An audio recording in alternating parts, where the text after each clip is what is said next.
Наурыз жайлы не білесіңдер? Наурызды қай елдер тойлайды?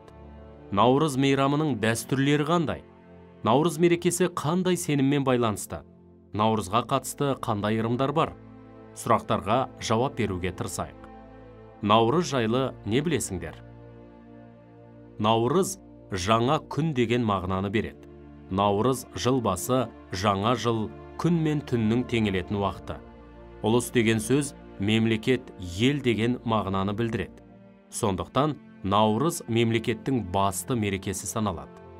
Наурыз мерекесін тойлау дәстүрі дүние жүзі халықтарының көпшілігінің тұрмыс салтында бағзы заманнан бар. Кеңес өкіметінің алғашқы кезеңінде бұл мереке аталып өткенімен кейін тыйым салынды. 1988 жылдан бастап Алматы қаласы мен республиканың көптеген аймақтарында Наурыз жалпы халықтық мейрам ретінде қайта тойлана бастады. Наурызды қай елдер тойлайды? Наурызды Иран, Өзбекстан және Түркия елдері 21 наурызда, Орталық Азия елдері Әзірбайжан мен Қазақстан 22 наурызда тойлайды. Наурыз мейрамына қатысты қандай дәстүрлер бар? Дәстүр бойынша бұрын Наурыз мейрамын бүкіл ауыл болып, әсіресе жастар жағы тазаланған арықтарға су жіберуден, ағаш отырғызып гүл егуден бастайды. Кейін ойын ойнап, айқыш-ұйқыш, ақсерек пен көксерек, алқа қотан, тағы басқалар ән салып, би билеп, көңіл көтереді. Ақындар айтысқа түсіп, балуандар күресіп, шабандоздар ат жарыстырып барынша көңілді өткізеді. Ал түнге қарай алтыбақан теуіп, жастар сырласады.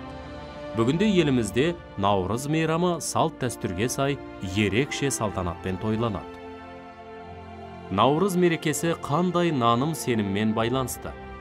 Көшпелілерде аруақтарға сыйыну ертеден бар.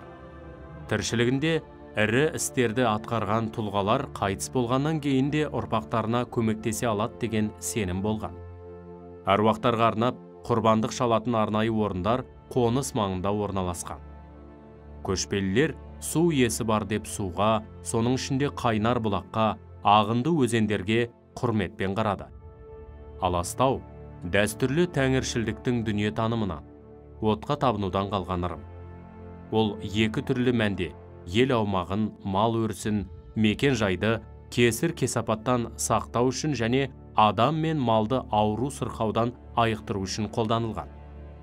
Көшпелілер отты тазалық иесі, зұлымдыққа қарсы тұратын құдіретті күш, киелі нәрсе санады. Отқа табынуда күнге қатысты наным сеніммен тікелей байланысты. Алдымен босағаны, содан кейін үйдің бұрыш-бұрышын аралап, алас-алас, ауру сырқаудан алас, тіл мен көзден алас деген сөздер айта отырып аластайтын болған. Бұл ырым түрі әлі де сақталған. Жас келін табалдырықты алғаш аттағанда отқа май құю дәстүрі жасалады. Сонымен қатар нәрестені бесікке саларда да бесікті отпен аластайды.